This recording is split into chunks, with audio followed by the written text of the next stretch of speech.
নমস্কার বন্ধুরা, মৌসুমি kitchen and ব্লগে আপনাদের সবাইকে স্বাগত।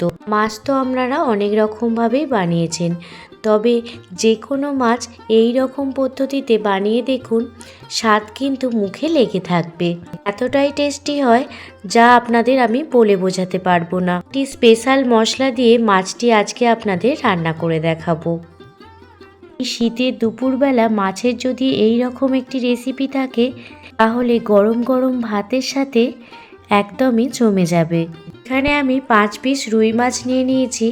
আপনারা যে কোনো পুকুরের মাছ দিয়েই এই রেসিপিটি বানিয়ে নিতে পারেন। প্রথমে মাছের পিসগুলো ভালোভাবে ধুয়ে লবণ হলুদ মাখিয়ে নিচ্ছি।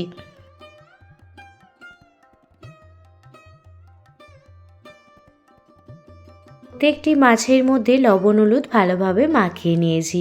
অন্যদিকে গ্যাসের ওভেন জ্বালিয়ে কড়াই বসিয়ে দিয়েছি, আর কড়াইয়ের মধ্যে দিয়ে দিলাম হাফ চামচ পরিমাণ জিরে আর হাফ চামচ পরিমাণ রাঁধুনি।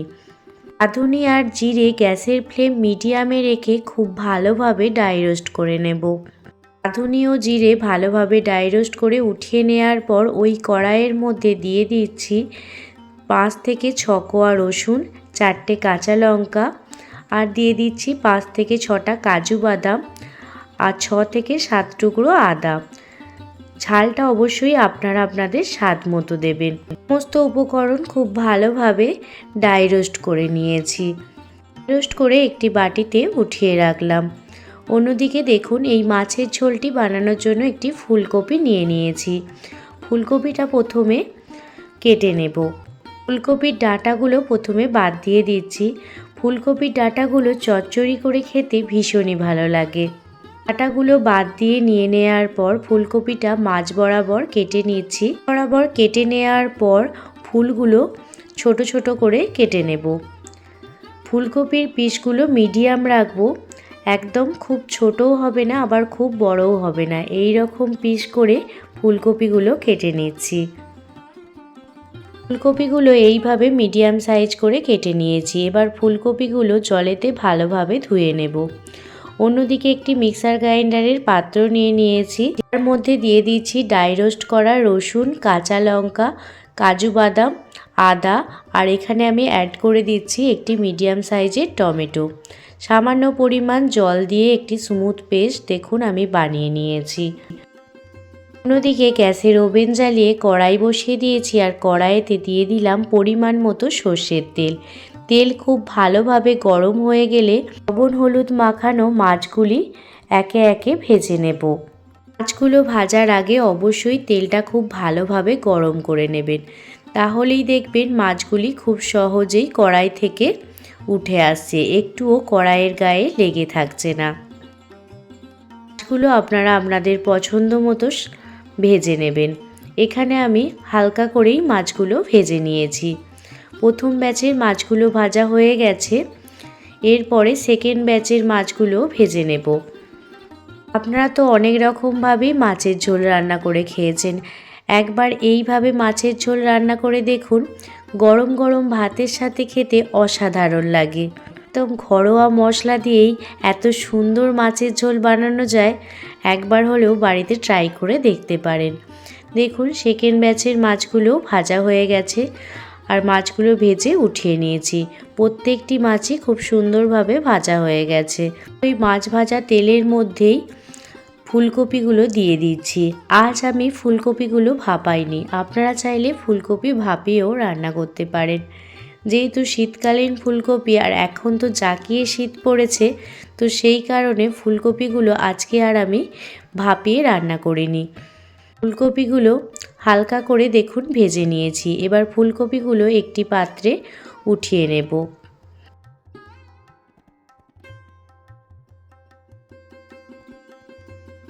ফুলকপিগুলো একটি পাত্রে উঠিয়ে নেওয়ার পর ওই তেলের মধ্যেই দিয়ে দেব ডুমো ডুমো করে কেটে রাখা আলু। এখানে আমি 4টে মিডিয়াম সাইজের আলু ডুমো ডুমো করে কেটে নিয়েছি। এবার আলুর মধ্যে স্বাদ মতো লবণ আর স্বাদ মতো হলুদ দিয়ে ভালোভাবে আলুগুলো ভেজে নেব। আলুগুলো ভালোভাবে লাল লাল করে ভাজা হয়ে গেছে। এবার আলুগুলো একটি পাত্রে উঠিয়ে নিচ্ছি। ফুলকপি আলু উভয়ই খুব ভালোভাবে ভাজা হয়ে গেছে। এবার ওই কড়াইতে আরও কিছুটা পরিমাণ সর্ষের তেল অ্যাড করে দিলাম। তেল ভালোভাবে গরম হয়ে গেলে এর মধ্যে দুটো তেজপাতা, একটি শুকনো লঙ্কা ফাটিয়ে দিয়ে দিয়েছি, সাথে দিয়ে দিলাম 1 চামচ পরিমাণ কালো জিরে আর দারুচিনি আর দুটো এলাচ। ভালোভাবে ভাজা হয়ে গেলে দুটো মিডিয়াম সাইজের পেঁয়াজ ঝিরিঝিরি করে কুচিয়ে নিয়েছি। প্রথমে পেঁয়াজগুলো ভালোভাবে ভেজে নেব। পেঁয়াজ ভালোভাবে ভাজা হয়ে গেলে আমি যে মিক্সার গ্রাইন্ডারে রসুন, কাজু বাদাম, আদা আর টমেটোর পেস্টটি বানিয়েছিলাম সেই পেস্টটি দিয়ে দিলাম। ভালোভাবে ভাজা হওয়ার পরেই এই মশলাটি দিয়ে দিলাম। ভালোভাবে মশলাটি কষিয়ে নেব। যতক্ষণ না পর্যন্ত তেল ছাড়তে শুরু হয়ে যায় ততক্ষণ পর্যন্ত মশলাটি খুব ভালোভাবে কষিয়ে নেব। মশলাটি কষাতে কষাতে এর মধ্যে দিয়ে দিলাম 1 চামচ পরিমাণ হলুদ গুঁড়ো আর 1 চামচ পরিমাণ কাশ্মীরি লাল লঙ্কার গুঁড়ো। সাথে দিয়ে দিলাম স্বাদ মতো লবণ আর স্বাদ মতো চিনি স্বাদের ব্যালেন্সের জন্য। এবার সমস্ত উপকরণ ভালোভাবে মিশিয়ে মশলার সাথে খুব ভালোভাবে কষিয়ে নিচ্ছি। সমস্ত মশলা দেখুন ভালোভাবে কষানো হয়ে গেছে আর চারপাশ থেকে তেল ছাড়তেও শুরু হয়ে গেছে।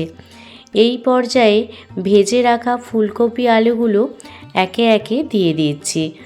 মশলাটি ভালোভাবে কষানো হলে তবেই আপনারা ফুলকপি আলুটা অ্যাড করবেন, তাহলেই দেখবেন ঝোলটি খেতে বেশি ভালো লাগবে। ফুলকপি আলু দিয়ে দেওয়ার পর মশলার সাথে ফুলকপি আলুটা ভালোভাবে কষিয়ে নিচ্ছি, যাতে ফুলকপি আলুর মধ্যে মশলাটি ভালোভাবে ঢুকে যায়। অন্যদিকে আরও একটি মশলা বানিয়ে নেব। মিক্সার গ্রাইন্ডারের পাত্রে ড্রাই রোস্ট করা জিরে আর রাঁধুনি নিয়ে নিয়েছি। প্রথমে জিরে রাঁধুনি ভালোভাবে ড্রাই রোস্ট করে নেওয়ার পর সামান্য পরিমাণ জল দিয়ে মিক্সার গ্রাইন্ডারে ভালোভাবে গ্রাইন্ড করে নিয়েছি। অন্যদিকে ফুলকপি আলু মশলার সাথে ভালোভাবে কষানো হয়ে গেছে। এই পর্যায়ে পরিমাণ মতো গরম জল দিয়ে দিচ্ছি।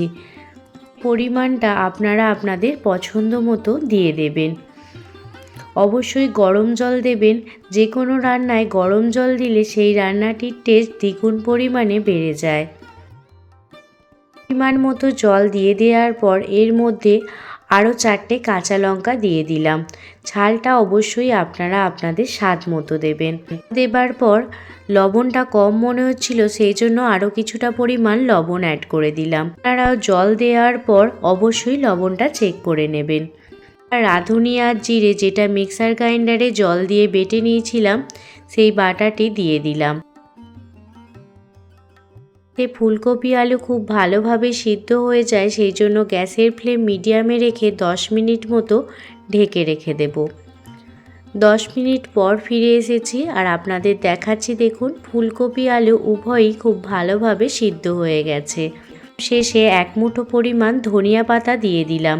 পাতা দিয়ে দেওয়ার পর একে একে ভেজে রাখা মাছগুলো দিয়ে দিচ্ছি। একবার বিশেষ এই মশলায় মাছের ঝোল বানিয়ে দেখুন, খেতে ভীষণই ভালো লাগে। শীতের দুপুরে ধোঁয়া ওঠা গরম ভাতের সাথে আর এই রকম যদি মাছের ঝোল থাকে আর কিন্তু কিছুই লাগবে না। বাড়ির বড় থেকে ছোট সবাই দেখবেন খুবই তৃপ্তি সহকারে খেয়ে নেবে।